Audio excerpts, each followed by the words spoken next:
You don't want to move to Spain, do you, Faye? Of course she does. It's a perfect opportunity for somebody her age. She could be bilingual. Bilingual, you numptin. She's not 5. She's got as much chance of being fluent in Spanish as you have. So the answer is no. So you won't even consider it then? What is it to consider? It's the most ridiculous, ill-conceived idea I've ever heard of. You know what, Sally? You've got a right selfish streak in you have. When have I ever asked for anything, eh? Exactly, but when you want something, we've all got to bend over backwards. Well, we're going to go to Spain, whether you like it or not. I will... You're on your own, Señor Muppet.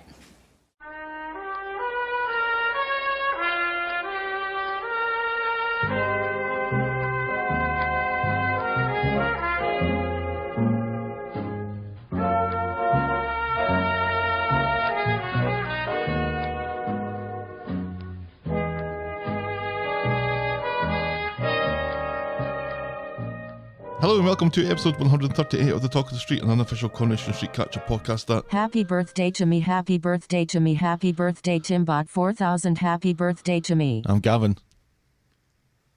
And I didn't catch a word of that. Well, that was Timbot 4000 wishing himself a happy birthday.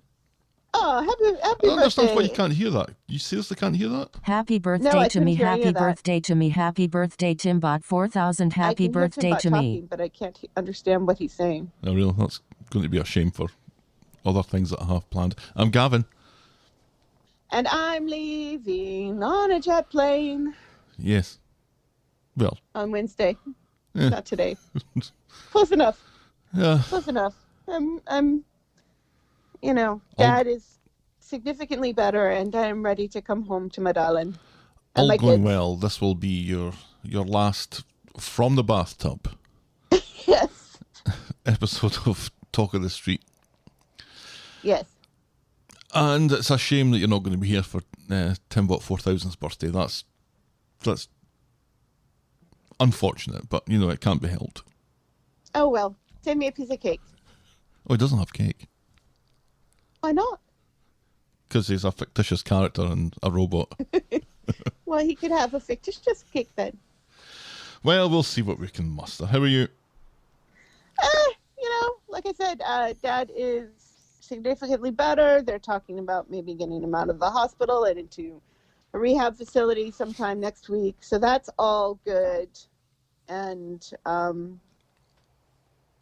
so yeah, we are moving right along. I am, quite pleased because we honestly thought there, especially in the first week, that he was not going to make it. Right. So we are truly blessed in a time when so many families are not, and so Yeah, it's like So- you could pick a better time to have a heart attack, and you could pick a better time to have a heart attack in Florida.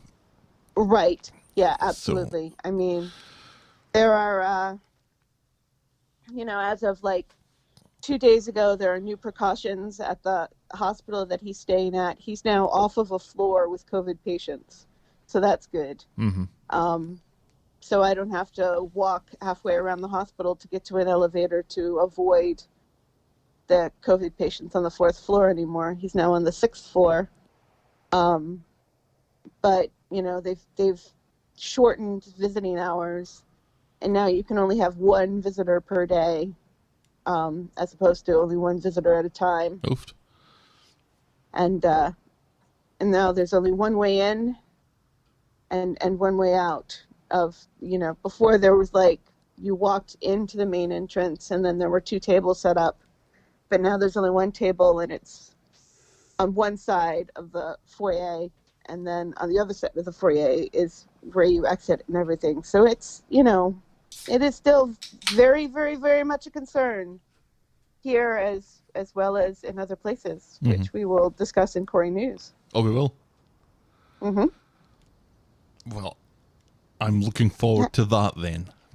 Uh-huh. How are you doing? One way in and one way out. That's true for so many things. Yes. Yeah, I'm okay. It's been How was your week? It was a shortened week. I got up on because of MLK Day on Monday. I got up on Friday, convinced it was Thursday, and sat at my desk and realised it was Friday. And normally that doesn't happen. Normally it's the other way around. You think it's Friday and you sit down and it's Thursday. Or you think it's Wednesday and it's actually Tuesday, that kind of thing. So this was me, I think, gaining a day nearer to the weekend rather than further away from it. So, Well, that's nice. yeah, but if that's the highlight of your week, You had parent-teacher conferences this week. if that's the Solo. highlight of your week, yeah, they were contrasting. Well, they were. It was actually all. Oh, well, It could have been worse. It really Yes, could have been worse. absolutely. The teachers were telling me about Absolutely. some of their some of the kids in the class on the Zoom meetings are so resourceful outside of the meeting or outside of the classroom Right. that they have figured a way to MacGyver it. So rather than having them sitting in front of their camera, they've recorded themselves already, and they've managed to play the recording of themselves through the camera of their laptop, so it looks like they're there, and it looks like they're paying attention when actually they're still asleep, or they're doing something Right. else, or they're on YouTube or whatever. Which Right. you've kind of got to admire the ingenuity of that, because I don't think that's an easy thing to do. I would have no idea where to start doing something like that, because if I could, Right. I would. Some of my meetings at my socks are just made for the socks Yes. that says this meeting is bullshit. This Which I meeting is bullshit. think of the socks I'm wearing today. Yes, it is. So yeah, we'll be glad to get you back, if for no other Yes. reason than it'll give us some variety in the meals that have been getting cooked. It's difficult to come up with. When did you leave? You left the 3rd. You're coming back the 27th, so you're 24 days away. Almost so, a month. yeah, so coming Yeah. up for 24 different meals, which I haven't done. You know, there's been the jambalaya has been a couple of times, let's put it that way. So it's good not having to think about, oh God, what are we going to have for dinner tonight? That's going to be good Yeah. not to have to think about, plus other reasons. But Yes. Well, I'm looking forward to not having to eat either in a truck or in a bed. So I'm looking forward to eating a meal at an actual, table inside a yeah, house. we have cutlery as well, which is pretty impressive. Yes. Yes.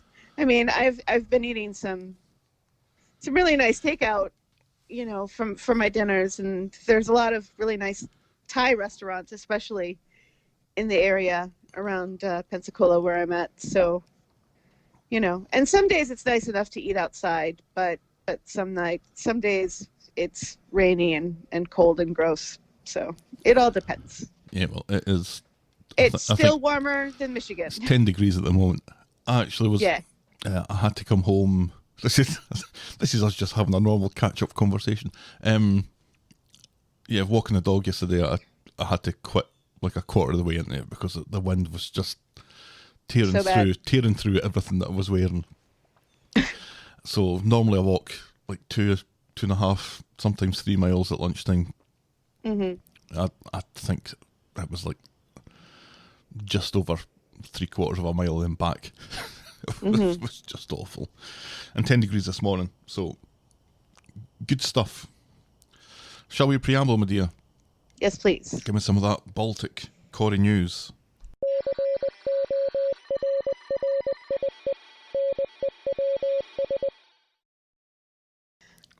ITV has suspended filming of Coronation Street as of Monday. Yep.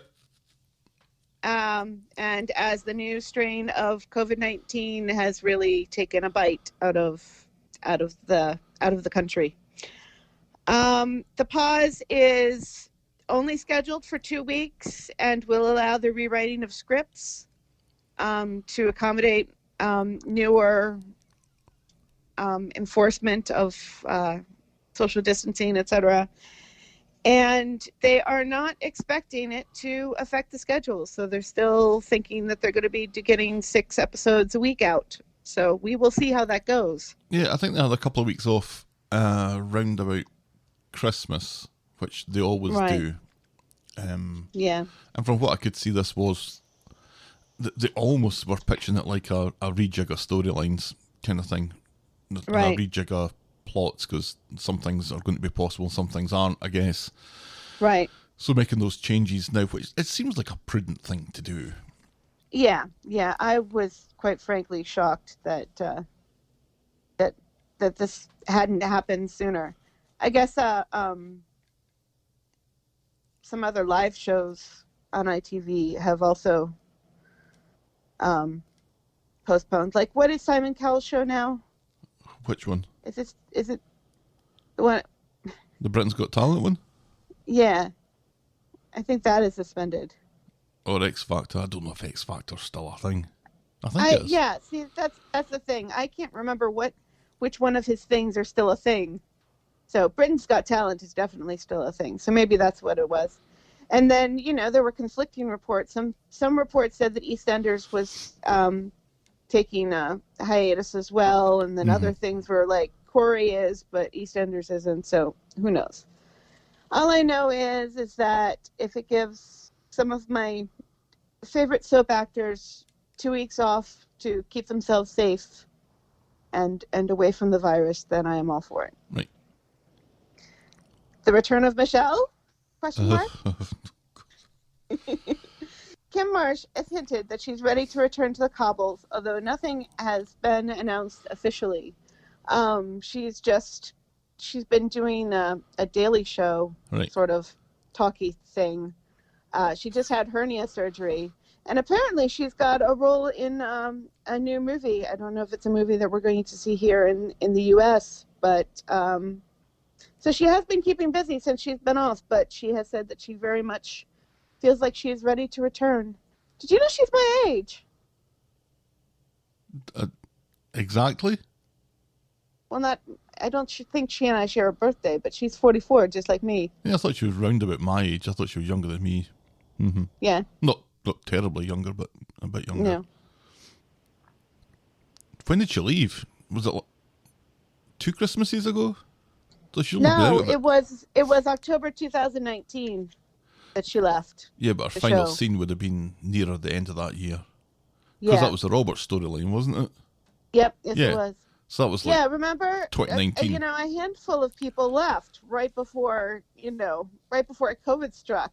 So, right, there was which was not the right time to leave a steady paycheck. right, there was like 3 in a week or whatever, and some of them had planned it for a while and some of them hadn't. It sounded like, and then there was people who said they were going to leave who didn't, and then Right. it was all a bit of a mess.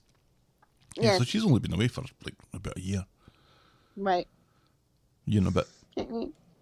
I mean, but the show could easily come back. It's not like Sinead Do we need or Michelle back? Rana. Do we need Michelle back? I kind of feel like Carla needs her bestie, if I'm honest. I think maybe we do. I always felt that she was a very unpopular character. No, yeah, I don't think she was very popular, but I do kind of feel like Carla doesn't have,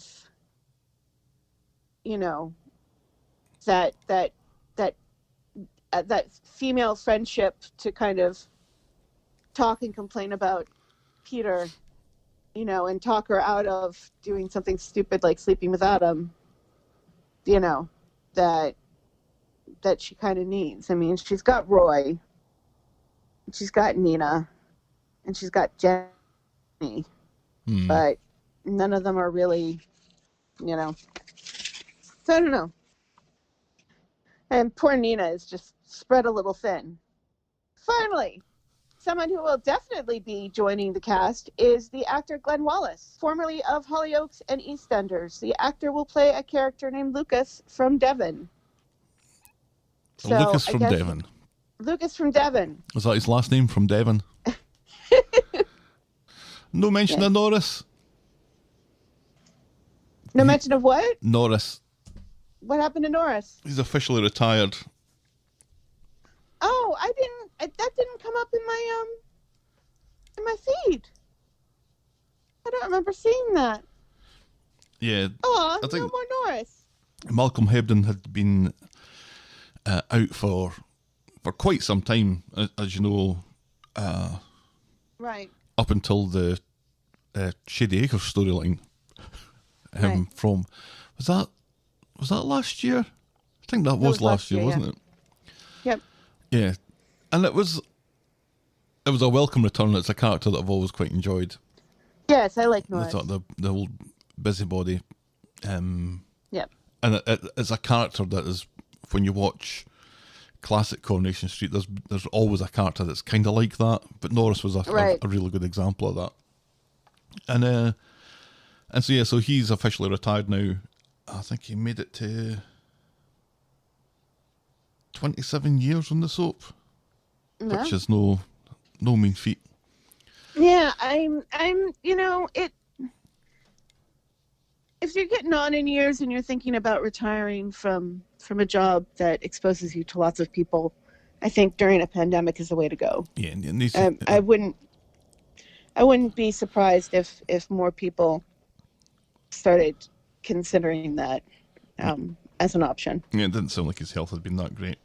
But just a shame that the storyline that it goes out on was the Shady Acres storyline. Well, he comes out in the end in Shady Acres. He becomes the president of Shady Acres. Yeah. Yeah, and that didn't feel great.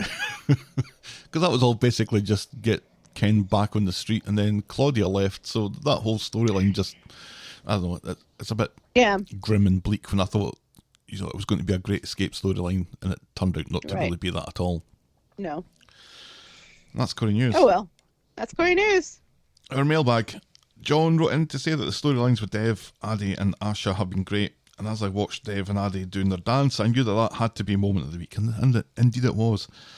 It says about hotel rooms in the UK, the likes of Premier Inn, etc. charge per room, but other hotels would charge based on the number of people staying, so it sounds like they have a little bit of a little from column A and a little from column B in that regard. Column B, yes. And now this.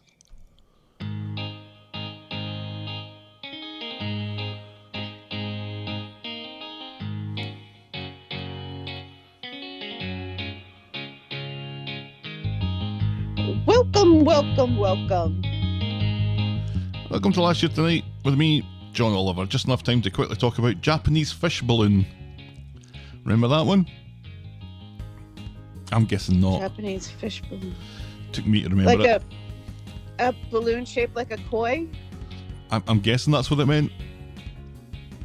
This was an attempt by Bernie to get back into Ches and Gemma's good books. So she bought them Japanese fish balloons. I think for the kids. I was Gavin. I think that's for the kids. I was Gavin, and you could not be fucking bothered. That was really. That was your intro. Yep. You could not be fucking bothered. It must have been a really bad week. No, you had been staying up late watching The Witcher. Oh, that's right. I know. I listened to it.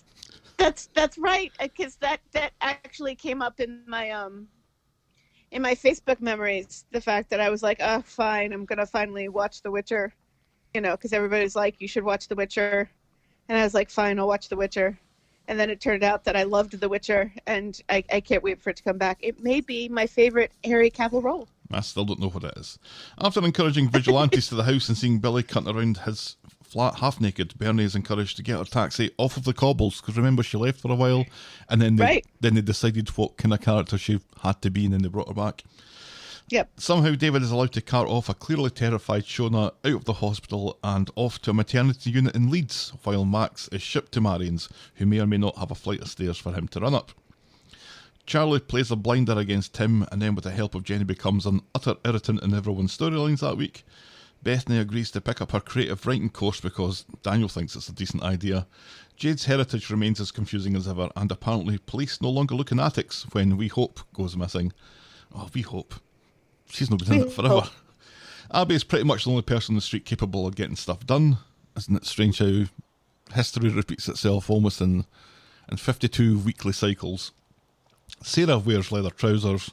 The moment of the week was Abby saving Gemma and the quads from the fire, and the boring moment of the week was Chesney and Gemma arguing about who gets to have a nap. And that was Coronation Street and the talk of the street this time last year. Doesn't sound like it was the best week. No, yeah. Last time we saw We Hope like a month ago. Remember when she wanted a vintage tracksuit? Oh, that was a good few weeks ago now. Yeah. Anyway, shall we dive in, my dear? Anyway. Yes, please. Our first storyline today is GTF Day. The day when everyone can GTF. So this was Monday, and there was really several storylines that were all round about people having to move house. So I've kind of thrown all them together. Personally, I think Monday was the best day of the week. Yeah, I'll probably agree with that. The white van from last week comes herring round the corner onto Coronation Street, and Ray Weinstein is unceremoniously dumped onto the cobbles. Out comes Gay Mick, the gangster that wanted to kill you, Todd. Remember Gay Mick? I love Gay Mick. I was sad that he only had that one scene. I expected him to jump out of the van, then get a phone call on his mobile phone and turn his back on Ray, thus allowing him to be twatted over the head for the third time. Sadly, that didn't happen. He warns Ray that he has 24 hours to get him his money, or he'll be swimming with the fishes, see? But wait a minute. Because Mick's a really low-level gangster, isn't he? No, he's a loan shark, isn't he? No, he was a gangster. Because he had a shooter, remember? He had the gun. Right, yeah, but I think he was also kind of a loan shark as well. No, because Todd worked for him to launder money. Right. I think he was a gangster. I don't understand what him and Ray Weinstein have in common to work with together on anything. It sounds like Ray must have borrowed money from him on something. I don't think he's a loan shark. Well, he can't be a loan shark. Maybe he was trying to launder money through one of Ray's hotels, and Ray tried to cheat him out of his money or something. I don't know. As Ray has a string of hotels, and he's borrowing money from supposedly. I don't know. Supposedly he has a string of hotels because he also seems like he's out of money and out of luck, and he's only ever at the Bistro. And he does go to his hotel. Let's give him credit. He goes to a hotel. So that's not a string of hotels. So it is if you walk around the block and go back in there again. But you know what? Any excuse to see Gay Mick again is all right with me. Yeah. Because that is a character I love. It's good fun. It's get to fuck day, and Yasmeen is feeding her chooks while Alya packs. Yasmeen can't really face it. Plus, Tim's dad's already burned most of her stuff. But Alya points out that they're getting rid of the last of Tim's dad's stuff from the house, and new beginnings, yada yada yada. Right. Then Tim is eating Cocoa Pops out of Sally's Clarice Cliff, but not like that. He doesn't want to move. He thinks this is a crossroads in their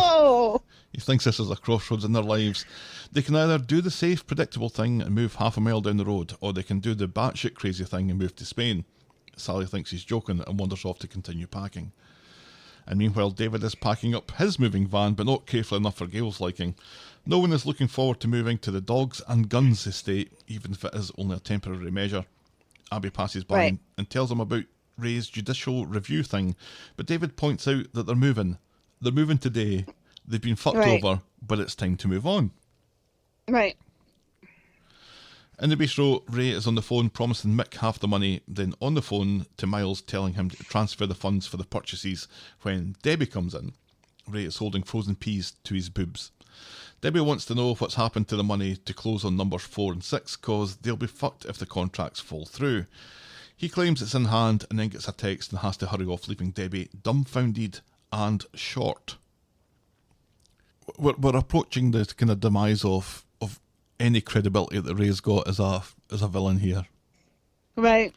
Because a few weeks ago he had everything in line. He was offering ridiculous sums of money to buy people out of their house and all that sort of stuff. And very, very quickly, any credibility that he had has been just kind of ebbed away. And he's kind of made to look like a bit of a buffoon in all this. He's Ross from Friends. Yeah, well, he's... Debbie hinted a few weeks ago. It's like, look, you can't afford to be offering people. You can't just keep throwing money at the problem because we don't have enough money to throw at this. So it was kind of hinted at that he's not as great of a businessman as he seems to think that he is. That's definitely been hinted at before. Yeah. So and again, you know, he makes all these claims about having all of this money and having the string of hotels and stuff, but we haven't really seen that. We haven't really seen any evidence of that ever. Well, so it's always kind of seemed like a lot of his credibility was all in his head anyway, and he just talks a good game. yeah, he kind of lives the life of it, but I don't think that really proves anything. Anyway, back at Sally's, Tim is still pushing the Spain idea, thinking it'll be great for Faye. Then Sally, voice of the audience, thinks this is the most ill-conceived idea that Tim's ever had. They bicker and he puts his foot down, which makes Faye grab her jacket and leave. "You're on your own, Señor Muppet," says Sally, and so be it. Then Tim goes round to Maria's to look for Faye, but she's not there. Maria doesn't think Spain is the answer for Faye. She won't get away from her own head. Tim insists this is best. It's his job to protect her and keep her out of prison. But Faye, of course, is in the community garden waiting for a metaphor. Unfortunately, it's Craig who turns up. He mumbles a bit about not getting his hole and that he's sorry for getting Gary lifted, but he wants to remain friends. He misses her. Faye smiles and agrees and asks what's new. "He completed the Rubik's Cube," he said. "What's new with you?" "Oh, I nearly got raped off of Ray." "Ah, well, my Rubik's Cube though," says Craig. Yeah, and this is something that is going to annoy me all week long. All week long, this whole, because, you know, we were working under the assumption that everybody else knows and understands that the first time they had sex was rape. Yep. But this week proves that everybody seems to be in agreement with Faye that the first time wasn't rape, when in fact it absolutely was rape. Yeah. And this is going to annoy me all week long. Yeah. About this. If there's an airplane line of people waiting to speak to someone this week, it seems to be Faye, and the line of people are just there to listen to what she's got to say and not say, "Wait a minute. Are you sure this was consensual? Are you sure you weren't coerced into this? Are you sure you weren't threatened by your boss that you're going to lose your job if you didn't?" Right.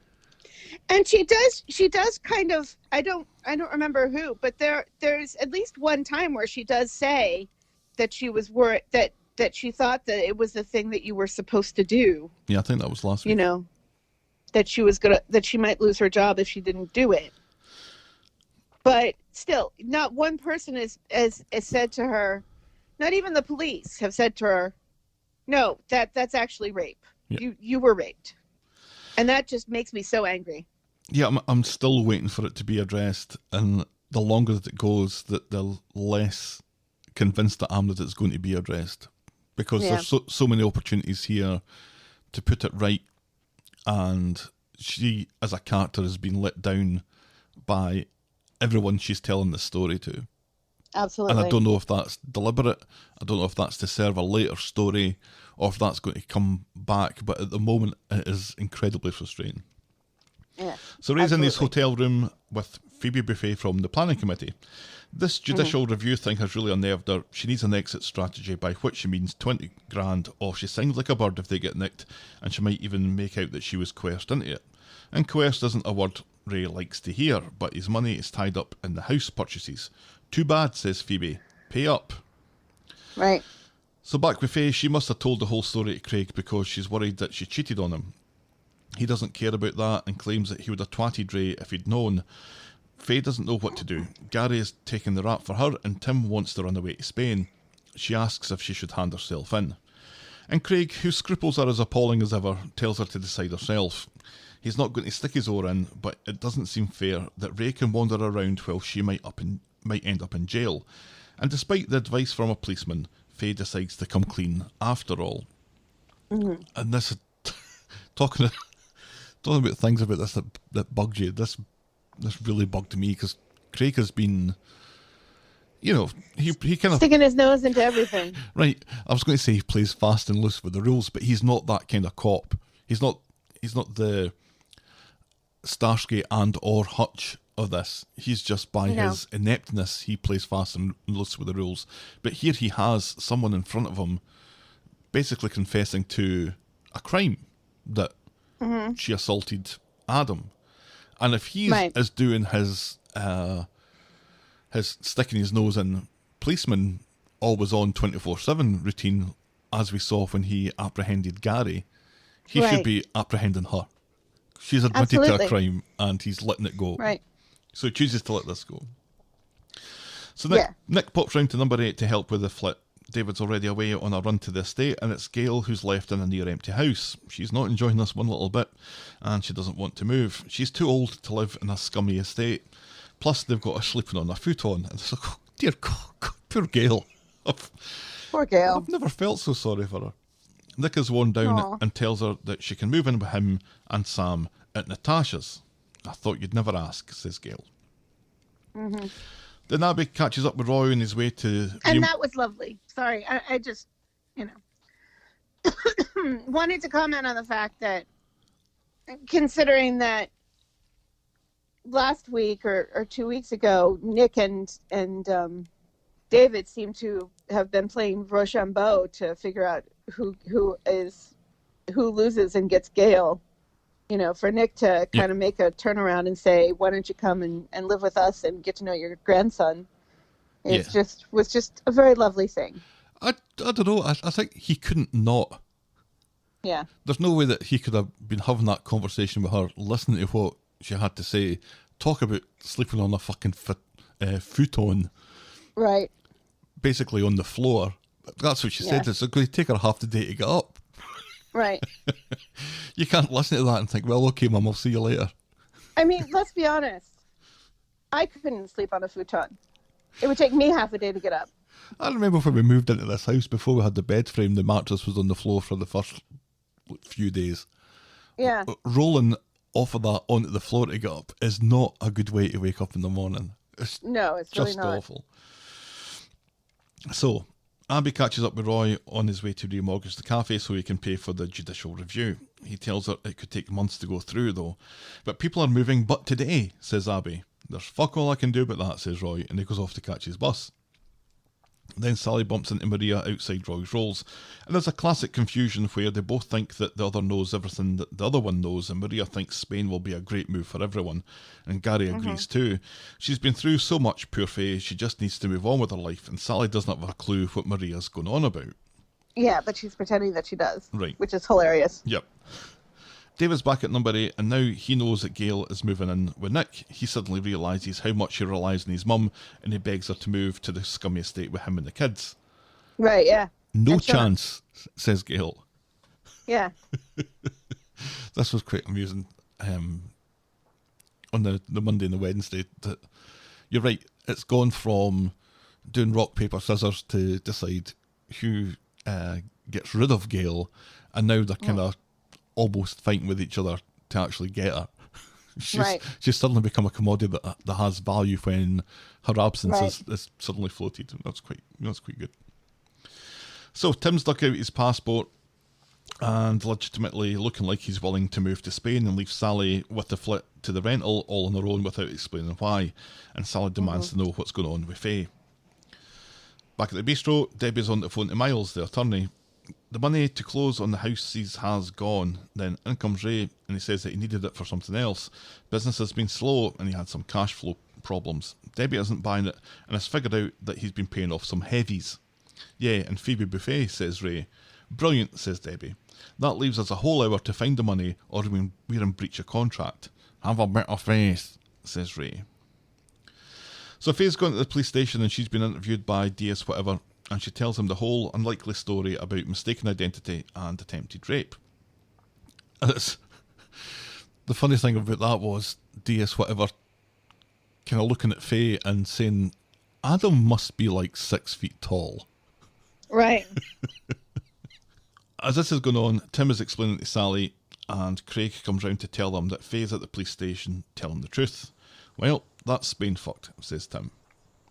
And Ray seems to be on the phone to the bank begging for a loan when Miles comes into the bistro. Debbie tries to get shirty with him, but he doesn't know anything about Ray's financial situation. He just moves money around when he has to. And then Ryan's got his hands on a moving van and an empty cup of coffee. And Yasmeen is ready to get moving. And then Ryan says that he's been speaking with Abby and has learned all about the judicial review, and maybe the sales won't be going ahead today. After all, the fat lady hasn't sung. Yasmeen, though, is keen for a fresh start away from the ghost of Tim's dad. Then Alya gets a call from their solicitor. Ray can't complete today, and there ain't enough blue pills in the world to make that happen. Poor Ray. It happens to the best of us. Tim and Sally are at the police station. Tim isn't impressed with the customer service. He wants to see Faye, but the cop points out that Faye is 18 and doesn't qualify for a chaperone, so just shut up and sit tight. Right. Then back at number 8, David is mowing Gail's slippers when Alya barges in, and she explains about the call from the solicitor and Ray's problems with completing. Gail thinks this might mean that they don't need to move, so David goes to have a word to find out. At the police station, Faye is explaining why she didn't come forward about the rape. Because she'd had sex with him before, asks DS whatever, who joins the list of Craig, Tim, Sally, Gary and Maria, who have all heard this story and haven't pointed out to Faye that being coerced into having sex is rape. Faye wants to know if she's going to go to prison. Probably, says DS whatever. There's an unnamed woman sitting in the corner of the room throughout this.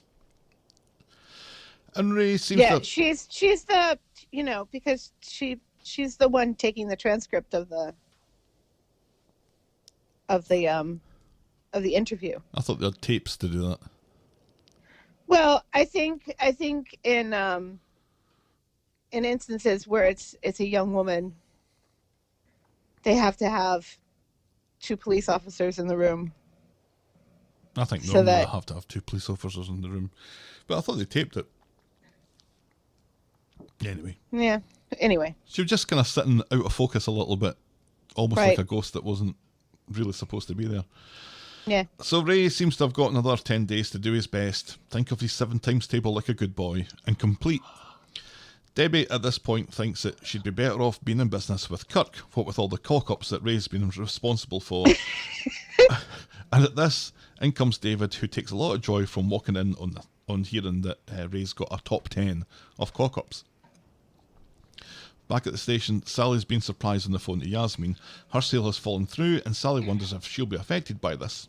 Along comes PC Tinker, who confirms that DS Whatever will be out to talk them through what happened about Faye. And Tim isn't impressed with PC Tinker and suspects that he talked Faye into confessing just to get a promotion. Sure.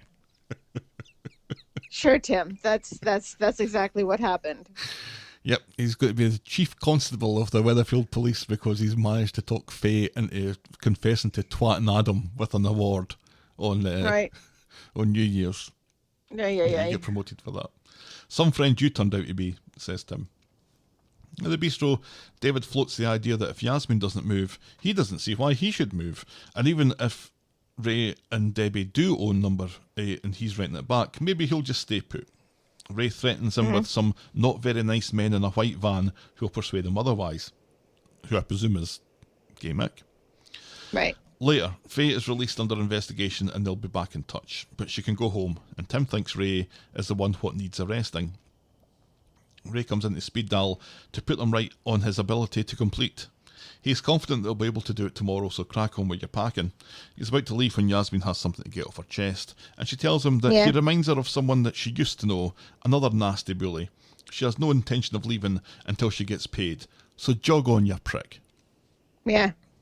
That was kind of fantastic. It was absolutely fantastic, and also it was absolutely true. He can't go around and threaten people that he hasn't closed the deal on, that they should still keep packing, or else he's going to send, nasty men to, because he threatens her as well with nasty men, and it's like, which is ridiculous because the nasty men in the white van came and got him because he needs to pay them. So Debbie's right. A huge part of Ray's problem is that he keeps going around and threatening people and winding people up when he doesn't need to do that. No, absolutely. He's the creator of his own problems. Yeah. By some distance. At number 8, poor Gail is sitting on a box in the empty living room. And David comes in to tell her that they still need to move. And Gail starts crying. I was just fucking heartbroken at this. That was pretty awful. It's the stark image of her being sitting on the only item that's left in that that very poorly decorated living room, it has to be said. Right. But she, her head down, just sitting on the box, and then when she's waiting for David to come back with some good news, and he doesn't, and then she just the tears start to flow. It's like, oh my God. Yeah. Just it reminded me of leaving my mum's house after we cleared all that out. That was just awful as well. Yeah, that was pretty awful. This is what that looked like. Yeah. She says this was their home. And even making that into a Bernie meme later in the week didn't make it less awful. No. It was still heartbreaking. Oh, definitely. This was her home. She doesn't want to leave. Neither does he. She worries that they won't see each other, but he insists that they will because they don't have a washing machine. He shoos her out with Nick and takes one last look at the place and locks up. And nobody takes that box out. Yeah, I forgot about that. So what was in the box? What was in the box? It was Tim's dad's head. John Doe has the upper hand. Do you know what? I'm going to continue to make that Seven joke until Yeah. And somebody I says will, they get it. and I will continue to set up that Seven joke for you every time. Back home, Yasmeen has found some spunk after her run-in with Ray. She meant what she But said. not like that. Yep. Until Ray pays, she's going nowhere. She won't be chased out of her own home, not to Ray, not to the ghost of Tim's dad, and she and Alya have a wee chuckle at how shite a magician Tim's dad really was. Yeah, he was awful. Yes, he really was. He was the worst. At the bistro, Ray's day is about to get worse when DS Whatever arrives wanting to speak with Ray about a serious allegation. Do you know how you said that you like DS Whatever? Yeah. This is great DS Whatever because he just lets Ray talk. Right, yeah. I loved that. And we don't really see this tactic very often. No. Or maybe because of time or something, you have to get to the point. But they really do just let Ray talk. Oh, this will be about that scummy Abby who thinks that I've been intimidating her. Well, have you been? It's beautiful how he just lets Ray walk into this. Right, and that old bat. Yep. Has that old bat been complaining that I've been threatening her? Yep. Well, have you? Just perfect. And Debbie finally gets him to shut. Right. Because he would have kept on. He would have absolutely kept on, just going through a list of people that it might be who have put in a complaint against him. Yep, that's exactly what I've got written down. We would have been here all night. Yep. So Debbie tells him to shut before he really puts his foot in it, and DS Whatever arrests Ray on the suspicion of attempted rape.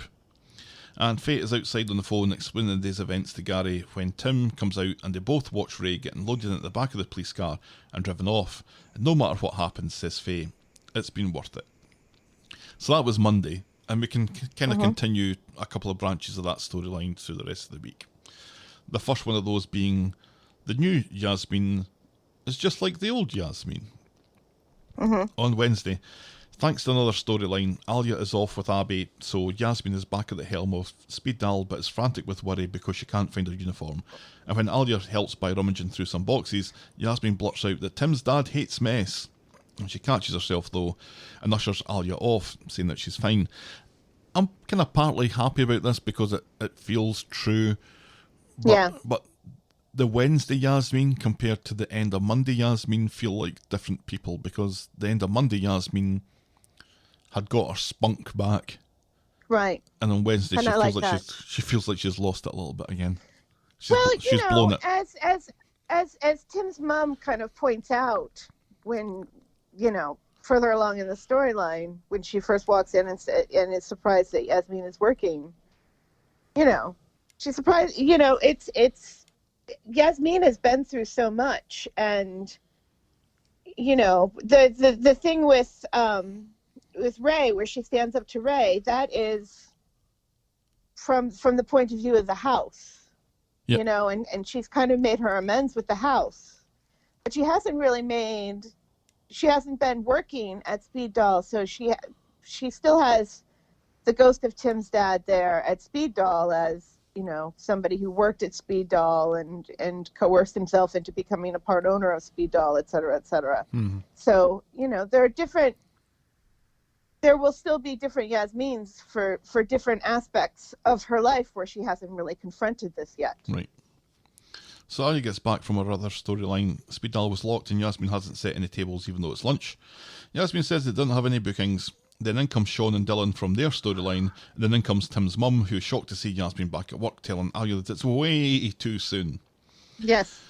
And later Yasmeen has screwed up an order and starts slapping her head, calling herself stupid. Tim's mum is still there and tells her to breathe and calm down. We all make mistakes. So things do calm down. And Yasmeen admits that Tim's dad is in her head all the time. She doubts herself, and Tim's mum reminds her that Tim's dad is gone and she should try to do some daily acts of defiance, do things that Tim's dad would hate.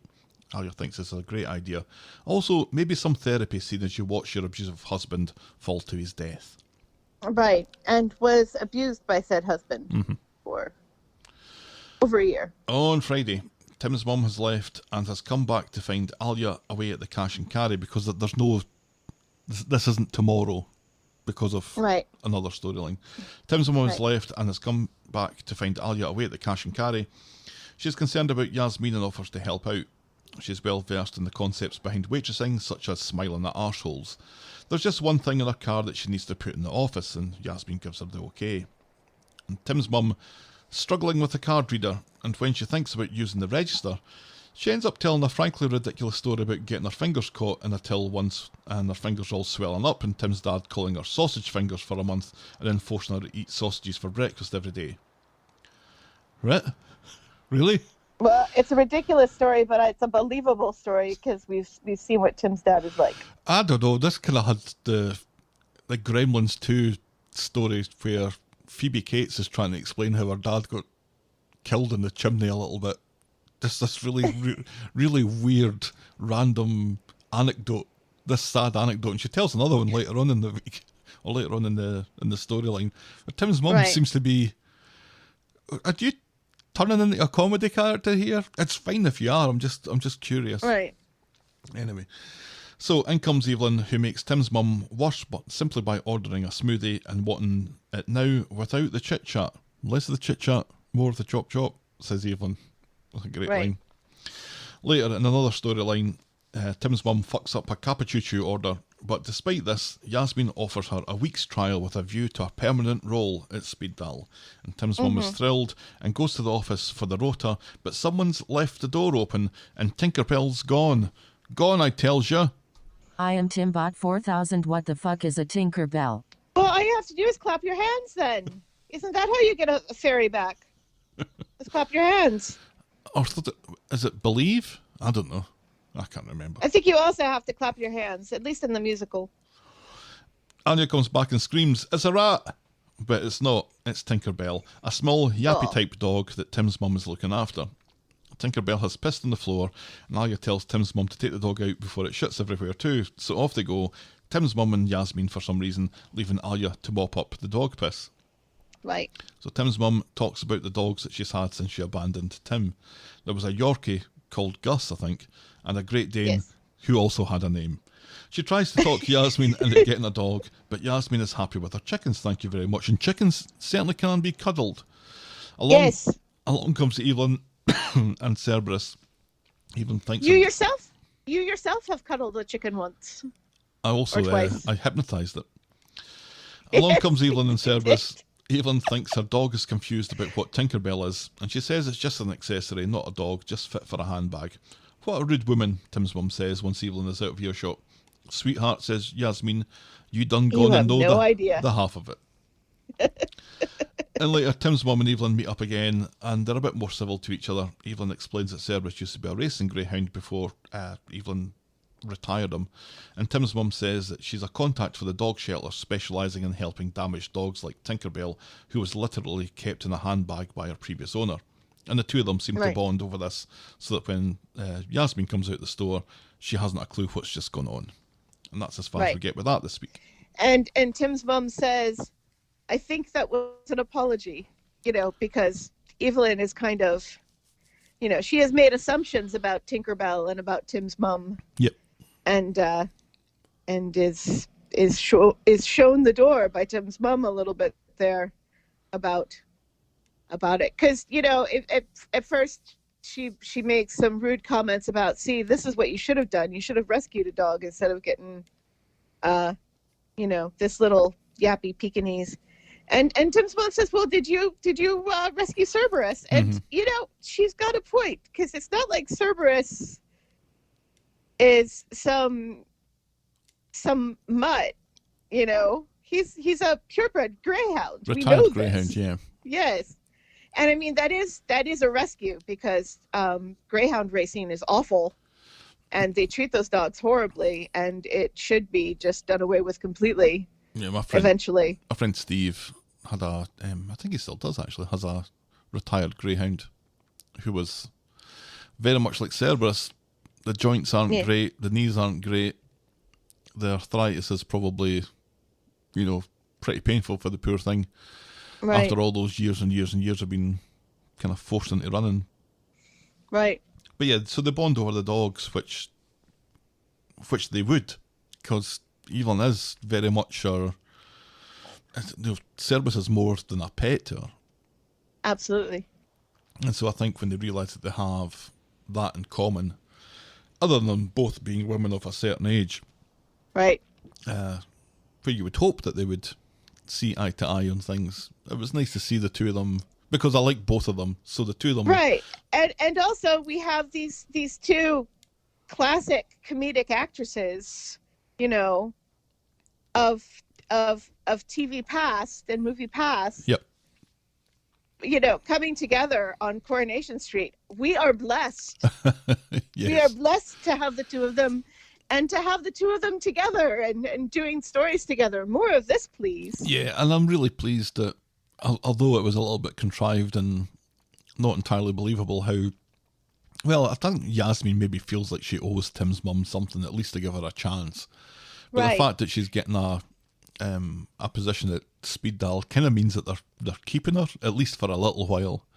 And so, I'm happy about that. And I'm thrilled about that. So yeah, let's enjoy Paula Wilcox and Maureen Lipman together. Absolutely. For as long as we possibly can while it's there, because these are the kind of things that make kind of classic characters as far as Coronation Street's concerned. Absolutely.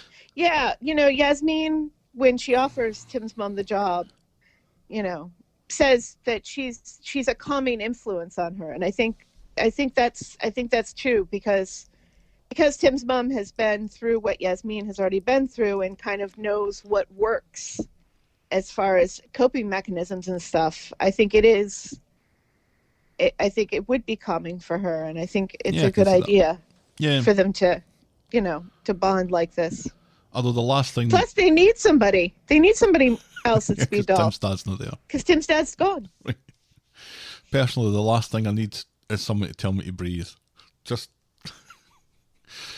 that does not help me. So, Tim's mum, just back off. I know that I need to breathe. Our next storyline today, just a quick couple of scenes just finishing off the Gail bit from Monday, where Gail seems to be in demand. On Wednesday, Gail, who doesn't work at the factory, is at the factory to see how Nick's doing. He's like a half-shut knife. He didn't sleep well. He had dreams about being attacked by crickets. Gail says that's her ASMR app. Forest murmurs that she uses to get to sleep. Fucking brilliant, says Nick. Well, at least you got to get to sleep. And she points out that they're out of butter or spread. She doesn't know which one that he takes, and Nick doesn't seem to care. She says that the factory is a mess and offers her services to clean it up. She says that she can start tonight, working out of hours to give Nick and Sam some quality time together. And time without Gail is appealing to Nick, so Gail is hired and then decides that he wants butter and eggs. So Gail can make him some eggs and soldiers. Yes. And on their way back from the co-op, laden with bags, she bumps into David. His new house is sticky, he says, and he's jealous that Nick is getting eggs and soldiers. He's under the impression that Granny Gail will still be picking up the kids because it's Wednesday. Gail doesn't think this is fair because she's going to have to traipse across town, but she eventually agrees, and also agrees to make David eggs and soldiers. You're a legend, says David, and that's as far as we get with that. I am enjoying all the Gail appreciation. I'm coming round. I'm for the moment, I feel like I'm coming round. Yeah, good. I'm enjoying.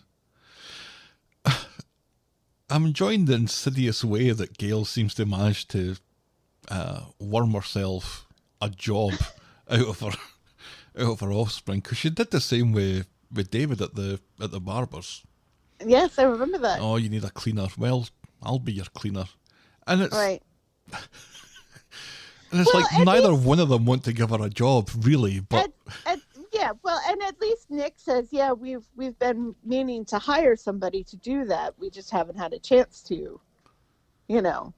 So that job at least was something that Nick really did need somebody to do, whereas they really didn't need Gail at the barber's. no, she was just there to be old at a hipster place. Was basically her Right. her role there was to be the I don't know the Atari cartridge in the I don't know how to complete that metaphor, but anyway, In the PlayStation 5. there we go. That'll do. Moving on, our next one is multi-level Sean. On Monday at the factory, Sean goes to see Nick, who already knows that he's looking for time off because that's the only reason that people go and speak to their boss at Underworld, it seems. It's really important, guesses Nick. And Sean explains that it is because Dylan has been suspended from school, and for some reason this means that he has to stay with Sean. Nick tells him Right. to take all the time that he needs. So later, Sean and Dylan are in speed dial. Sean asks why Dylan got suspended, but the kid doesn't want to talk about it. All he says that he doesn't want to go back to that school.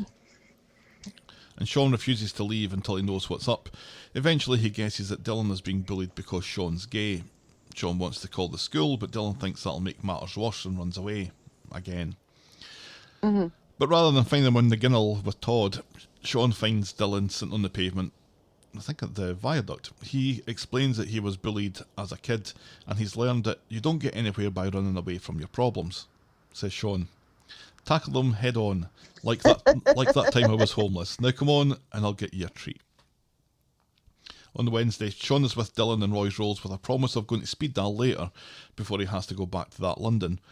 Sean reveals that he and Violet are going to complain to the school about the bullying, and if it doesn't stop, Sean has an idea that Dylan can live with him, and he's even got plans to get his own place. And Dylan seems up for it, because he didn't initially seem up for it if getting his own place was not on the cards, and he was going to have to Right. live with Sean, with Mary and Eileen and Todd. whoever else is living in that house, right? Or the people in the attic, in between the walls. Dylan goes to pick up a bun, and Sean nabs Chesney. He's heard that Gemma sold out of her product at Christmas, and he's due his fucking commission. Money's tight for Ches, but Sean doesn't really care. He wants what he's due. So Chesney's day gets worse when Kirk decides to talk to him.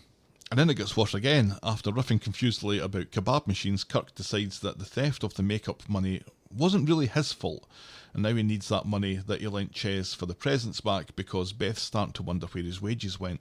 Ches promises to repay him as soon as he can. Nice one, says Kirk. So Gemma goes to see Chesney, and Ches is surprised that Gemma was working commission for Sean. Oh, didn't I tell you, says Gemma, who now needs some money for the Lecky bill, and then gets a call from Beth.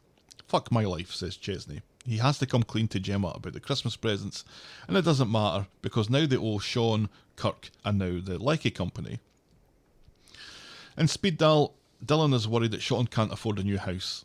Dylan is remarkably sensible, Yes. and has been since he came into it, because he's been worried about Sean's Shrub's ability money all the time. to pay for things every time he opens his mouth. Sean puts his fears to rest by telling a very abridged story of how he ended up homeless a couple of years ago but was saved by some friends. Carol's name is not mentioned. Dylan does not say, why didn't you tell me or my mum if you were homeless? And this experience is why he's become such a money-centric prick now with the multi-level marketing scam that he's currently involved in. I'm proud of you, Dad. I'm proud of you, Dad, says Dylan. Yes. Then Gemma, who doesn't work at the factory, goes to see Sean at the factory and asks him for 6 weeks to pay back what she owes him. Sean basically laughs her out of the factory, telling her that the 5 kids she has to feed should be motivation enough for her to succeed in selling shitty makeup or signing up some other saps to sell it for her. And he threatens her with some Ridian character, presumably the guy above Sean. And Michael is in the background and he hears all of this. So he talks to Sean, and it seems the quality of the merch has really kind of gone down since the sample selection was given out. Was that what that bit was? I kind of got confused. I don't really care. And Michael has pulled out, but not like that. He tells Sean that Gemma's not cut out for this either. Yeah, well, maybe Michael should have pulled out like that. And then we wouldn't have this stupid Grace storyline. Yeah, which we will get to, unfortunately. And has too much on her plate. He thinks that she's drowning, and Sean doesn't give much in the way of a shit here, one way or the other. Right. And Gemma goes to see Ches and Roy's rolls. Sean won't write off the 85 quid or whatever that she owes him and wants her to sign other idiots up. And Ches's moral compass throws a little bit of a wobbly here. He doesn't think it's morally right when she knows that it's a total rip-off, but maybe signing some other people up is the way to go. So later, Sean is in the pub with Eileen, bragging about how his financial advisor thinks that just 8 more months of saving up should get him on the property ladder, finally. He goes on to call taking Dylan to Roy's rolls and speed dial in one day, pulling out all the stops for the kid. Then Gemma comes in with her old horrible divorced pal Vanessa. Sean turns on the charm and Vanessa bites his hand off to sign up to the shitty make-up pyramid scheme using her divorce money as collateral. On Friday, Sean is back in Roy's rolls chatting to Roy about cream horns and how long it's been since he's had one, and then Roy mentions about getting cream all round about his mouth. Two on the nose. I know what they were trying to do, because it's fucking obvious what they were trying to do. But yeah, you know, it does not feel like. First of all, that doesn't feel like a good joke to put in the mouth of wholesome Roy. No, you know. And second of all, I'm happy to see the peacock shirt back, though. Yeah. Yeah. I didn't actually get you one. I keep forgetting to order it for you. Don't you bother. Sean is back in... Oh, I've just said that. Have I? Oh, no. No, we were talking about cream horns. Yeah.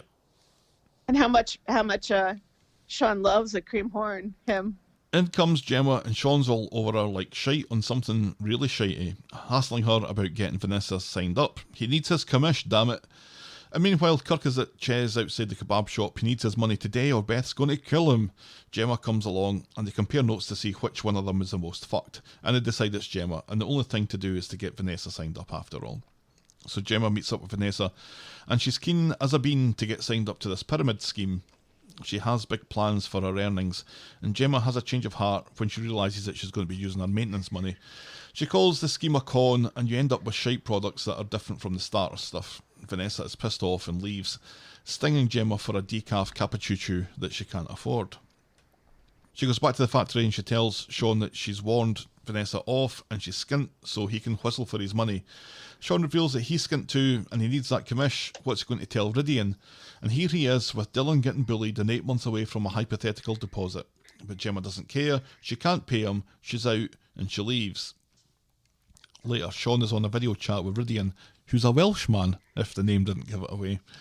They play buzzword bingo for quite some time, and then when Sean explains the situation with Gemma, Ridian spells it out clearly. Everyone signed a contract. If Sean doesn't get paid, Gemma gets sued. And if Ridian doesn't get paid, Sean gets sued. So Sean goes and relays this to Gemma using the buzzwords that he's just learned from Ridian, but Gemma is adamant she's out. Fair enough. Sean tells her that if he doesn't get paid tomorrow, she's going to get her ass sued. So Gemma goes round to tell Ches the good news about getting sued and blames her for not reading the contract, all because she trusted that scumbag Sean. In the Rovers, Emma's helping Kirk recognise the difference between bear, and Sean's there too. In comes Chesney and graciously returns the money that he owes back to Kirk, thanking him for helping out, and he basically spits on Sean's money before throwing it at him. There you go, you prick. It's my rent money. We'll probably all end up on the street now thanks to you and your dodgy scam. And Sean insists that it's a proper business, but Chesney knows Sean doesn't believe it, and that makes the whole thing worse, and that's as far as we get with that this week. Whew. It just... I mean, we called this all the way back at the beginning of this, when Sean and Michael first got kind of sucked into this, saying, oh, this is definitely a pyramid scheme. This is awful. Yeah, obviously, yeah. So it's ending up proving to absolutely be awful. And, it's not the most compelling storyline ever. Correct. It's... I don't like Sean being kind of forced into being a shitty human being to other people in this way, because it, just like with the cream horn joke that felt a bit icky, it feels a bit icky to throw this sort of stereotype at one of the few gay characters on the street.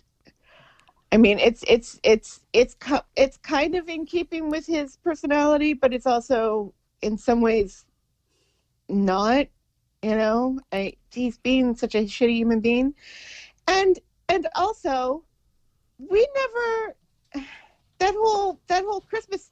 It's absolutely ridiculous that they're all trying to say that Kirk is not responsible for that money getting stolen, because he was absolutely responsible for that money getting stolen. I know. So for Chesney to say, well, I was the one who left him in charge, and that's neither here nor there. He's an adult man who should be able to not leave a table and look after a tin of money, sitting on a table.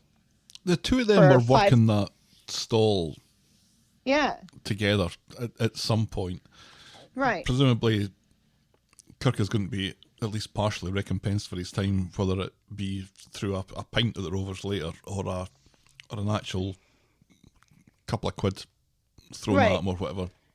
I don't know if legally he has any responsibility over that, but I think Kirk morally does, or at least enough to go easy on Ches, despite the fact that they're having their money worries as well. Right. Despite that, not to demand it and to maybe just be honest with Beth. Look, I was looking after this shop, and I turned my back to speak to, I don't know who it was. Was it her? I don't know. He's on the phone to somebody for a short period of time, and it's enough for them to be ripped off to lose everything on his watch. Right. At least morally, he has some responsibility to share for that. And he and Beth don't have 5 mouths to feed. Right. It's just, I don't like them having, Kirk being kind of pushy as well. It just, that really doesn't feel like it's... That's not Kirk at all. It's within character. So, I don't know. It just... It was always going to be kind of a weird, not very compelling storyline. There's bits of it that I'm really taken against. For a start, I don't like Sean's storylines. I don't like Sean as a character. I think this is in character for him. I don't think he's a nice person. He's proved that. He's proved that quite frequently.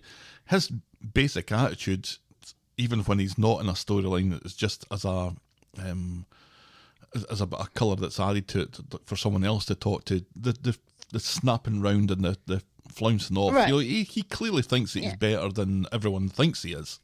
Yeah, he's already a stereotype, and they're just, honestly, and it also feels like it's really taking away from a storyline that I think actually will be compelling and interesting. This whole homophobic storyline with Dylan getting bullied because his dad is gay. Mm-hmm. That sounds interesting and compelling, and it gives us more of Dylan, who I think will be, an interesting asset to the young bloods on the show, because as we've learned with Allahan Week, it's these younger characters that are really, it's funny. It's either the young ones, right? The teenagers that are getting the best storylines and are just really knocking it out of the park, or it's the older characters. It's Evelyn and Yasmeen and Tim's mom and Roy, who are all just giving it their all and are the things that just make me the happiest to watch and see. So let's focus on that and less on yet another storyline pointing out about how awful Chesney and Gemma's life is, and how very poor they are compared to everybody else on the street. Yeah, I'm sort of completely thing. done with that. Do we have to have another storyline where Chesney and Gemma are broke? Yeah, we don't. We really don't.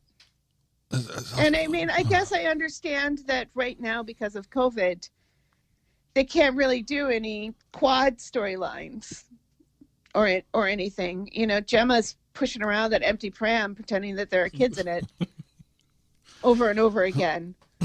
I think that's probably about as much as you're going to get out of quads that are barely a year old.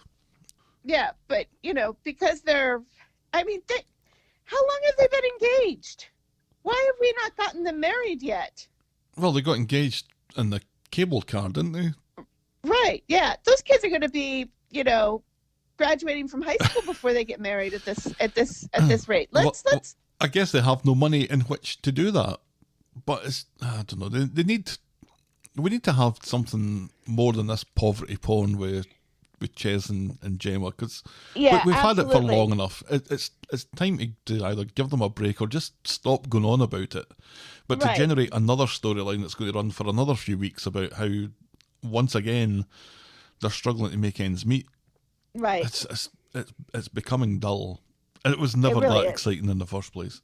Because it's the same characters over and over and over again. In the same situation. Yep. Yeah. Our penultimate storyline this morning, is Gracelands 2. On Friday, in Roy's Rolls, Grace tells Michael that she's getting chucked out of the place that she's living because her friend doesn't want no kids. But her aunt will put her up and the baby up rent-free. But she lives in Hull. That's 2 hours away from Manchester. Michael obviously isn't pleased about this, thinking that they were going to do this parenting thing together. And she's like, well, you can still do that. And my aunt has said that you can, God knows how big this house is, but there's even a room for you when you come to visit. But this isn't enough for Michael. And later he's in the Rovers with James, and his plan is to get Grace to move in to Ed and Aggie's house. James thinks there's fuck all chance of that happening. And later still, Michael tells Grace the plan, and she doesn't think much more of it than James did. Let's go round and tell Mum, right now. So they go home, but Aggie isn't there, and then she comes home from a 12-hour shift and is blindsided to find Grace in her living room. She can't be bothered pretending to be nice to Grace, who decides that the best thing to do here is just to leave, and she bids him a fond farewell. Michael is a bit stung by his mum's reaction to this, but suggests that Grace comes back tomorrow for lunch, and he promises to cook. Whatever, says Aggie. Now rub my fucking feet. And that's as far as we get with that this week. Mm-hmm. They can't move Grace into that house. Of course they can't, but they're going to. It makes no sense. And 2 hours, you know, Michael is acting like Hull is in the Arctic Circle or something. You know, 2 hours away is not that bad. It could be much worse. No, it's like if when you have free room at the other end, you could go every weekend if you wanted to. You could even go after work, spend an hour or two there, and still get back in time for bed. You know, it's right. You wouldn't want to be doing it every day, I guess. It's 100 miles. You wouldn't be wanting to do it every day, but you could do it every weekend if it's that important to you. But moving her and a baby into that house where everyone hates her, right? That's just not a plan. Surely it's not a plan. No. I did like her Freddy Krueger sweater, though. She's always wearing that Freddy Krueger sweater. So she always looks like a baddie. Give her a fedora. It's to remind us that she's kind of a villain. Right. That she's kind of evil and twisted and weird. In her Freddy Krueger sweater. Moving on to our final storyline today. Ray's going down. On Wednesday, Sally has told Abby about Faye and how Ray is now banged up. She chats this over with Kev, who suggests that she lets the law deal with it now, but Abby's worried that she didn't do more, so she clocks off early to see if Faye needs anything. On the way, she sees Debbie sashay into the bistro where Ray has been released, is drinking coffee and reading his paper. Debbie is surprised to see him, but Ray plays it as a he said, she said sort of thing, and they let him go. Debbie wishes for once he'd stop thinking with his cock. And he assures her... this is ridiculous. Gary is still sitting in prison, not convicted of anything, just on suspicion. You know, he hasn't been formally charged or anything. They did find him with a weapon. Yeah, I guess. But still. It's a little more compelling. For Ray to be... Yeah, well, you know what? People have made complaints about Ray before. They're playing it off as an old he said, she said thing when when complaints have been made about this guy before in the past. Yes, most of them got rescinded because the women were paid off or whatever, but still, this isn't Ray's first rodeo, and it's really frustrating. But anyway. So he assures her that the money will be transferred today to buy up the houses, though Debbie is curious why Ray came straight to the bistro from the cop shop without going home first. And this is a point that I've been kind of worrying about. Why have we never seen Ray at home? Where does he live? Is he even local? Who knows? I think he lives in the hotel, in one of his hotel rooms. That's what it seems. It's kind of weird. It seems like he's had to sell his house to pay for these things. Oh, God. Maybe to Mick. Abby goes to congratulate Faye on being a hero and brave and stuff. Abby also knows about the Adam stuff and calls it a silly mistake. Faye's told the truth, that's the main thing. And Faye's worried that Ray might not get done for this and end up on the streets again, and who knows who he's going to attack next. Poor Sandra with the outside menu, that's who I suspect. Meanwhile, DS Whatever has gone to see Adam about his statement about Gary, and Adam plays it down a bit, insisting that he didn't say it was definitely Gary. And otherwise, he isn't keen to change his statement. Adam learns that the police have new information and immediately jumps to the conclusion that Peter is now the prime suspect after all. Nice to get a Peter reference this week.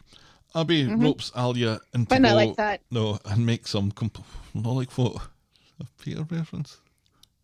How is that dirty? Anyway. You've never heard a penis referred to as a Peter? No.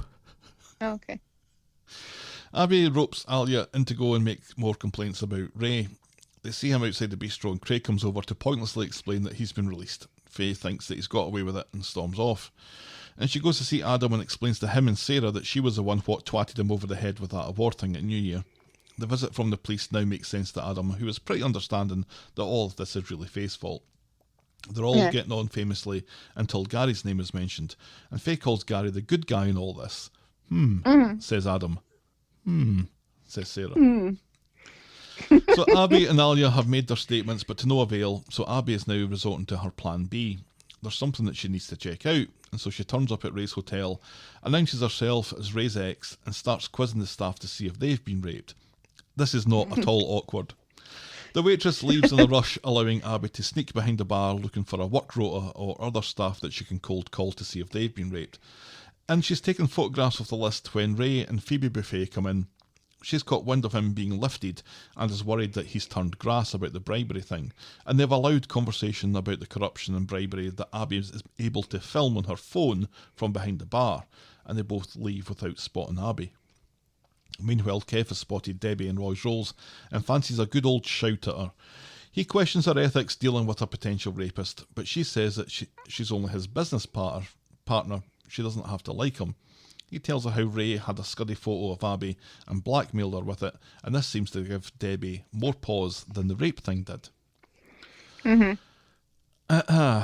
So Craig goes to see Faye, telling her to leave Ray to the police, saying that Ray will have to get past Craig first if he wants to harm Faye. Sure. Faye's glad that she and Craig can still be mates, and he makes a veiled, snidey comment about being in the friend zone, and then claims that he'll love her until the day he dies. Oh, God. Samesies, says Faye. So in the end, Craig will either turn into an incel or will finally come out of the closet. Right. Yeah. He will love her until the day he dies. Yes, when they were only together for a few weeks. I think it was a week. They didn't get their whole. No. But they had a sleepover. They but did. They didn't get their where they whole. talked about boys. Yeah. And... It was like the bunk beds in the bunk bed scene in Big before Big gets weird. Right. And rapey. Rapey? Does it get raped? Oh, yeah. Yeah, I haven't seen Big for a while. I watched Gone Girl again this week. Did you? Because of our conversation about how much you love to see Neil Patrick Harris get knifed. I think that was what made me remember. Do you know what? I remember watching that, but I don't remember an awful lot about it. I You saw it in the theater. I know. I think I might have... Did I see it? No, I didn't see it twice. No, but you read the book before we I'd read the to see book, it. and I quite enjoyed the book. I quite enjoy Gillian Flynn's writing. Mm-hmm. It's a 2.5-hour movie, which I had forgotten. Mm-hmm. But what I'd really forgotten was how much I hated everybody in that movie. They're all utter pieces of shit, every single one of them. Yeah, they're all awful people. Yeesh. The only one who kind of gets a pass is the cop. And she's made out to be a complete Idiot and failure at the end. So nobody comes out of this particularly well. No. I quite enjoyed it, though, I have to say. No. Let's be honest. Ben Affleck never plays a sympathetic character in his life. He plays assholes. That's just who he is. Those Affleck boys. Were you exposed at all to this whole fracas about him and Ana de Armas breaking up their 1-year relationship of going out for Dunkin' Donuts during the pandemic? No. And supposedly Casey Affleck very publicly throwing away a cardboard cutout of Ana de Armas outside of Ben Affleck's house. Yeah, no idea. You know who Ana de Armas is, though. She's the actress from Knives Out. There was a few actresses in Knives Out. Well, yeah, the one that the main character after Daniel Craig, the wee lass who's the nurse. There was a nurse in it? Yeah, the one who throws up if she tries to lie. Oh, yeah, that took much longer than it really should have. So, Abby is next in line to see Faye and tell her about the video that she has proven Ray has bribed council officials. Faye is still down in the dumps, though. She wants his name on the sex offenders register, and she won't be happy until that happens. And Abby sucks a thoughtful tooth. Back at the bistro, Debbie has some stern words for Ray. She calls him a liability and wants him to sign Hexapoint, that's the holding company, I think, over to her until the sales go through. He insists everything's in hand, but not like that, and refuses her request. She wants to know how many others like Faye there have been, and Ray just says that he always covers his tracks. Later, Ray is on the phone to his HVAC guy when Abby comes in, and she'd like a quick word when he has a minute vis-a-vis bribery in the corridors of power. Palms being crossed with silver, and she goes off to help herself to a full fat Coke while Ray finishes up with the HVAC guy, but not like that. Faye has been on the phone to Gary, who tells her to harden up and be more like him now that she's told the truth. Then she tells Tim that she has come clean with Adam, who seems okay with everything. And Tim is cool until he learns that Ray is out and walking about. This isn't right. Tim wants blood and goes to see Adam, who urges Tim to calm down and let the legal system take care of things. He's done what he can by stating that he doesn't want Faye to be prosecuted. Right. But they still might prosecute her anyway. Because it's not his decision. Right. Because it is actually a crime to hit somebody in the back of the head with a heavy award. Yeah, it's...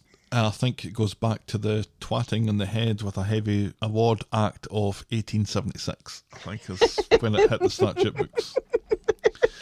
Later, Abby's deal seems to be that she'll distribute the video of Ray confessing to bribery unless Ray confesses to attempted rape. This actually doesn't sound like a brilliant plan. Abby says that either he gets done for attempted rape or he gets done for corruption and maybe attempted rape at a later date. This video will send him down, and she gives him an hour to make up his mind. Better call Saul, she says. And I worry at this point that she saw Ray on her own and is enjoying this moment a little bit too much for this to work. And she hasn't told anybody that this is what she's doing. Right. Although she has told Faye that she has this video. Right. So there's at least one person who knows that this video exists. So that's kind of good. I guess, and I didn't think, I was like, Abby, what are you doing? Just go to the police. But I guess what she's trying to do is that, if he goes down for just the bribery stuff, he's not going to be put on any sex offenders list. Right. And once he gets out, he can start doing this sort of thing over and over and over again. So, I can see what she's trying to do, but it's just like, just get him sent down for something, and then it will make it easier for him to get also prosecuted for these other things, because then it'll be on record that he has form for doing things. It's kind of like all these seditionists that people were kind of, really, they're only getting done with trespass and stuff like that. Mm-hmm. No, but we're just getting them charged with something. And then the actual, what they eventually get done for will be, far, far worse than that. Right. That's the same thing. Did you see that woman, that real estate woman from Texas who took a private jet? Yeah. And is now crying on Instagram and stuff, and trying to set up a GoFundMe for her legal expenses because she's lost her job. Yep.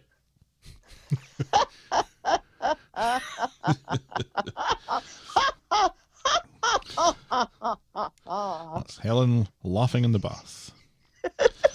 On to Friday. So supposedly an hour has passed and Abby is at the garage, a bit frantic, cleaning the car. Kev senses that something's up and she's about to explain about Ray when he warns her to stay clear and leave it to the police. She reluctantly mumbles a promise that she will, while she watches Miles arrive at the bistro. Mm-hmm. And in the bistro, Miles thinks that Ray has no option but to confess, because if he doesn't, then Abby will release the footage. He'll go to prison, of course he will, but will come out a rich man. Sadly, Ray has lied to Debbie about the money for number 4 and 6 coming through, and it hasn't, so he has no time to be faffing about at a police station because he has to get that sorted. Right. And after Miles leaves, Ray calls Abby. He has a couple of clarifying... What's up with this? What's up with all the Scottish lawyers? Is there a rule now that all lawyers on Coronation Street have to be either Scottish or Imran? I don't know, but I'm suddenly got an image of Imran in a kilt, and it ain't bad. So Ray has a couple of clarifying questions for her. They arrange to meet in the Rovers because they've got to meet somewhere public. And Abby tells Kev that she has to see someone from our drug recovery group, so that's why she has to rush off and he falls for it. Later, Sally comes round looking for Abby, who obviously ain't there because of the junkie thing. She tells Kev about how Faye's doing and asks if Kev would take Tim for a pint and maybe calm him down a bit because he's ready to kill Ray. And Kev agrees and Sally is appreciative. And this just was... It was such a jolt for me watching this week, when this week I've also been watching an awful lot of classic Coronation Street. Right. And in classic Coronation Street, what's happening at the moment is, or what happened like last week or the week before, because I'm catching up from the start of the year, Sally discovers that Kev's having an affair with Natalie. And Sally had been away for 6 weeks looking after her mum who had had a stroke. Right. And Sally going away looking after her mum is what Kev blames for him having an affair. Right. And Kev, throughout the episodes that I've watched, is like the worst human being ever. Ever. And I know it was the 90s and stuff, and there is an awful lot of, even though it was just the 90s and you think that was yesterday, hint, it wasn't.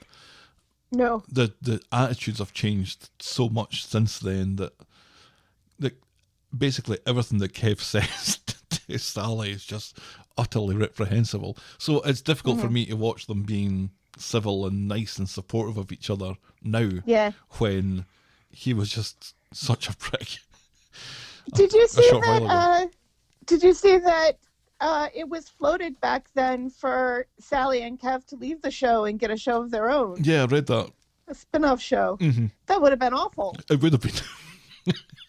That would not have worked at all. It really would have been. Oh, it'd been like anyway. when Cheers finished, if the spin-off show went to Phil, the guy who had one line every 5 episodes or whatever. So Ray and Abby meet in the back patio of the Rovers, not quite in public, but whatever. He agrees to her demand so long as she deletes the footage, and he wants her to do it first, but she wants him to turn himself in first. So they don't trust each other, and there's a bit of a standoff, and Abby seems to forget that she has the upper hand here. She's the one with the video. Right. Then Sally's in the Rovers, but Emma can't serve her just now because she has to take drinks outside. Well, who's drinking outside, asks Sally. Abby and Ray, says Emma. And I was surprised as well, says Sally. No, says Emma. Yes. Sally goes out and sees Abby and Ray, and she drags Abby away into the ginnel to talk over this. And Abby rather pointedly, and the camera lingers on this, leaves her drink on the table where Ray is sitting. She explains the outline of the plan to Sally, then tells her to go back. And Abby goes back into the Rovers and downs her drink and threatens to send out the video. So Ray agrees to confess, so she'll stop. And then two of them head off to the cop shop, except that when Abby stands up, she's a bit woozy.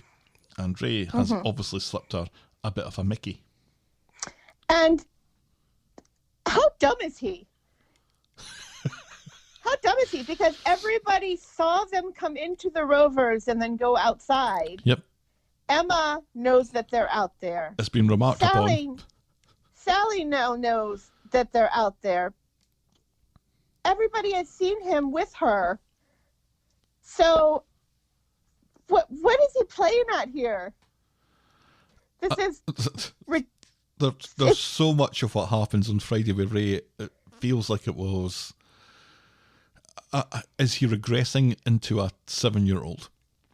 Right. You know, yeah. It's like with all of his houses of cards falling over. Now he just gets more and more frantic and fast and loose with everything. Yep. As he goes along, it's like he's completely lost the plot here. And what was his plan going to be if Sally hadn't come in? Right. Yeah. How was he going to slip anything to her if Sally hadn't shown up? Right. So Abby staggers out into the ginnel, fumbles about with her phone, and then collapses, allowing Ray to pick the phone up.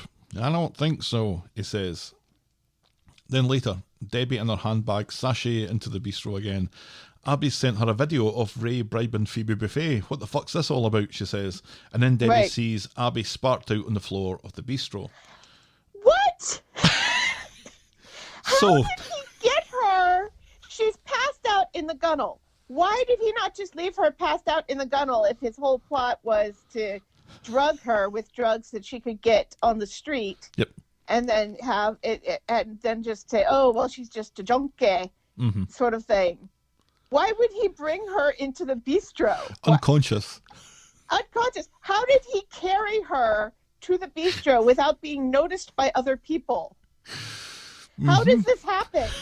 Why does this happen? Who does this happen? It's just... Where does this happen? Button. Timbot 4000 says this does not compute. That's right, Timbot. I'm assuming you said that this does not compute, and you are correct. But it hasn't stopped there. No, and Roy's it continues roles, to not compute. Roy and Sally both have the video too. Roy thinks this is all they need to fuck the development up the arse. Right. Up the arse. Up the arse. It's proof of corruption. Back at the bistro, Ray discovers that the video has gone to all of Abby's contacts. What now? Well, we call an ambulance. What now for me, squeals Ray.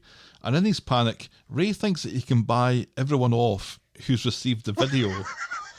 Right. All of Abby's contacts. Or convince them that it's a deep fake.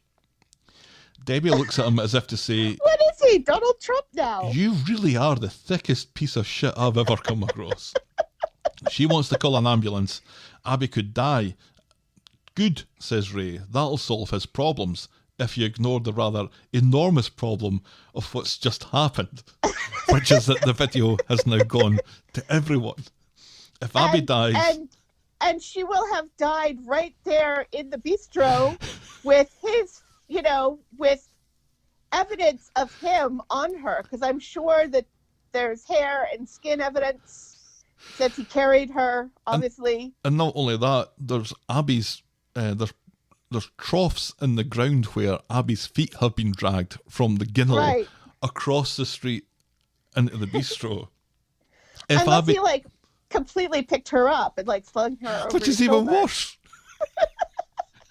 If Abby dies, the contacts in her phone don't die too. Right. Absolutely. And Debbie has to explain this to Ray. Right. And let's just say he doesn't react well. Debbie wants to No. call an ambulance. She doesn't want to be an accessory to murder, although her handbag No. collection is killing it. And that is the joke of the week. Is it? Oh, come on. Accessory to murder, handbag killing, of course.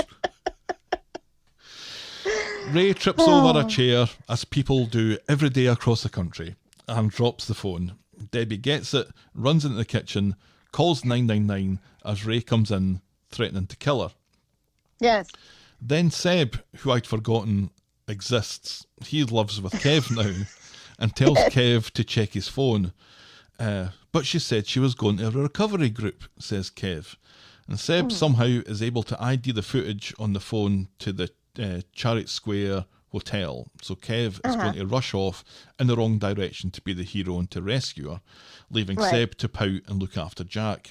Luckily, Right. Sally stops him just as an ambulance arrives at the bistro. Oh, pig's tits, says Kev. So the paramedics have got Abby loaded into the ambulance, and it seems there was no one there at the bistro when they arrived, and they rush her Right. off to hospital. And this at this moment, I think we're all led to believe that because for some reason 999 doesn't have ID, caller ID, Yeah, which so they don't know which who it does. called it in. Yeah. And so I think at this point that Ray has killed Debbie and taken Debbie's body somewhere Oh, you did? because he was Yeah, this is what I was thinking at the time. You know, because it's left at this very menacing moment where Yeah. she's just gotten off the phone and he says, "What did I say was going to happen?" Blah blah blah blah. Yeah, blah. he bursts into the kitchen. He's got her cornered, Right. basically. Right, and Yeah. he's frantic, and he's cut his hand on a glass and all that fun stuff. I thought he cut his hand with his glasses, and I remember he doesn't wear glasses. Right, and he broke a glass when he falls over the table. That's right, and shouted, "Bitch!" Right, I was shocked at that. So Abby's in hospital. She wakes up, and Kev immediately gives her a hard time about not staying away from Ray. He explains that Ray must have drugged her with benzos. That's the medical description for that.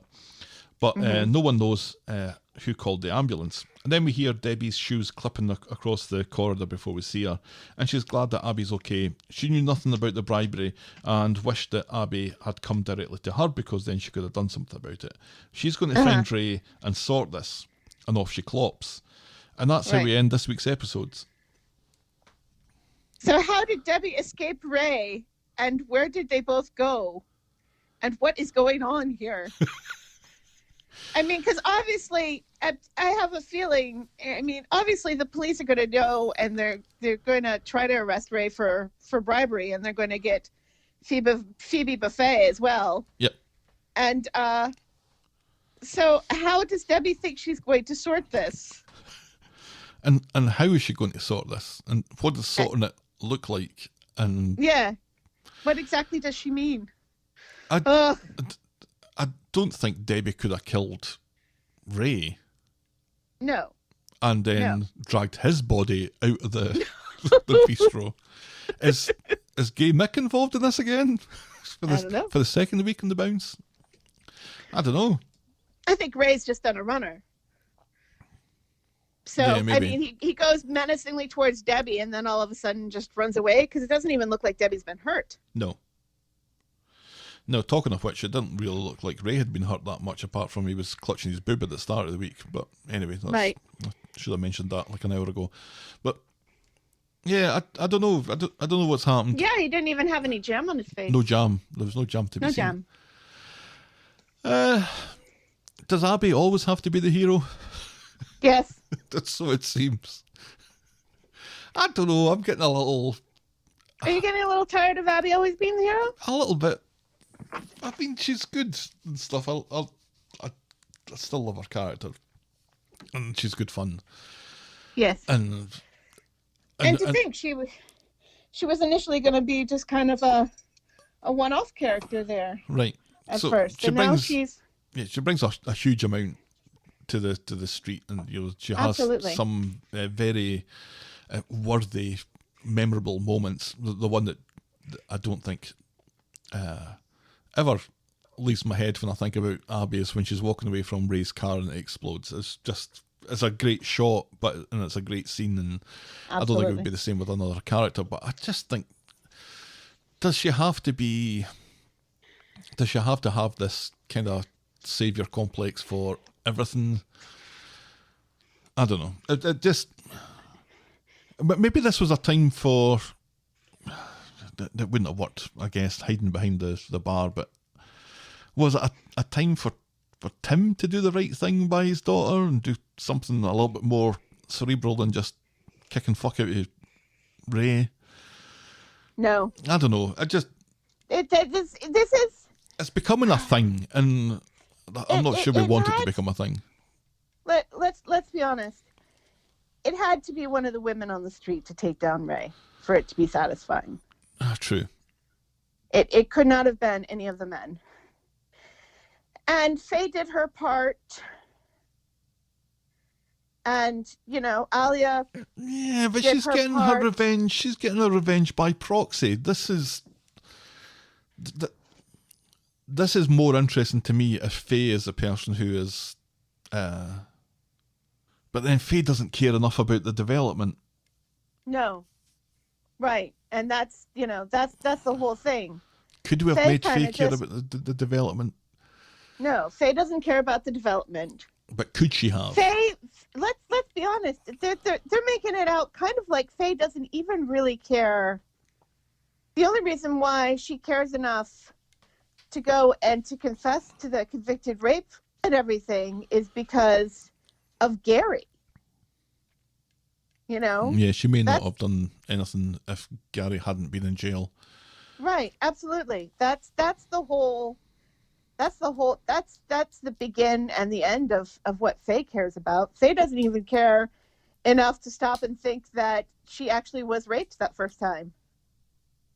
Because it's just ridiculous. And that nobody else has said, you were coerced, he was your boss, there's an element of power there, you were raped the first time. Instead of, even DS whatever, who on the whole I tend to like. Yep. Brings up the fact that she had slept with him already once in the interview. And it's like, yeah, that was coerced. Why is nobody understanding this? Mm-hmm. And why has Faye not even said to anybody about that he said, if you don't sleep with me, I will fire you. It's just, it's so frustrating, and it makes me so angry because, again, it seems to be perpetuating to everyone watching at home as well that wasn't rape. And it absolutely was rape.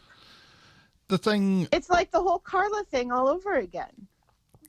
The thing, though, going back to the heroic Abby thing, Mm-hmm.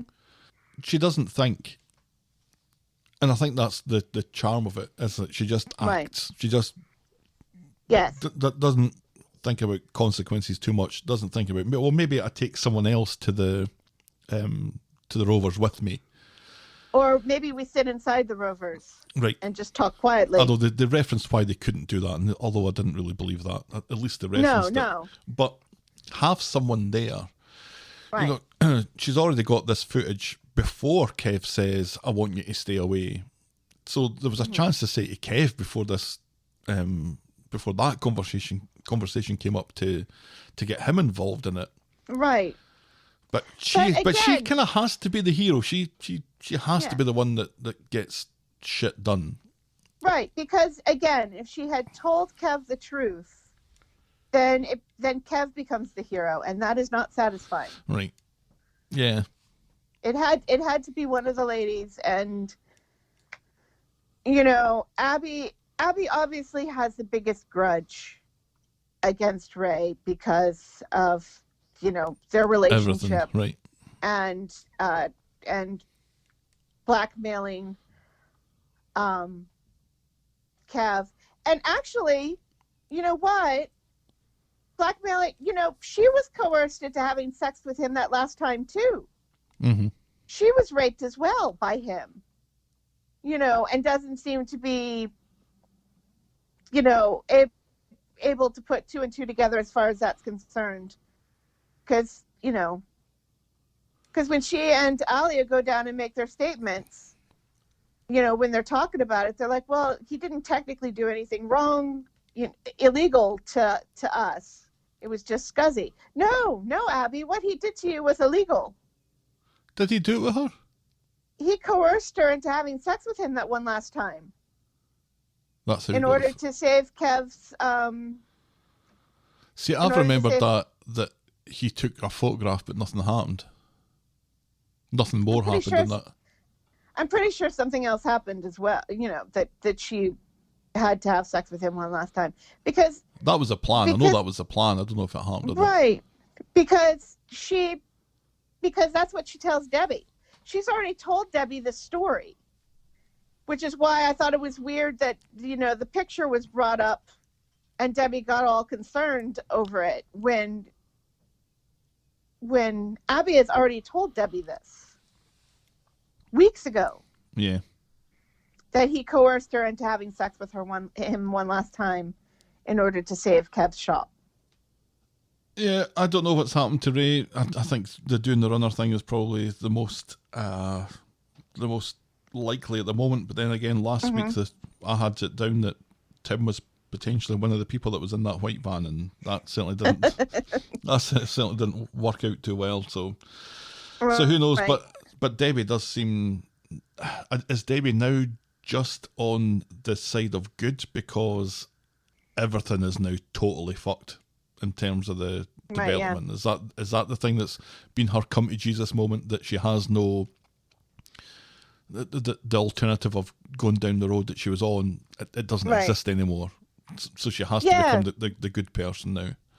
Right, yeah, because in her conversation with Kev, she says, look, I know Ray's not a great guy.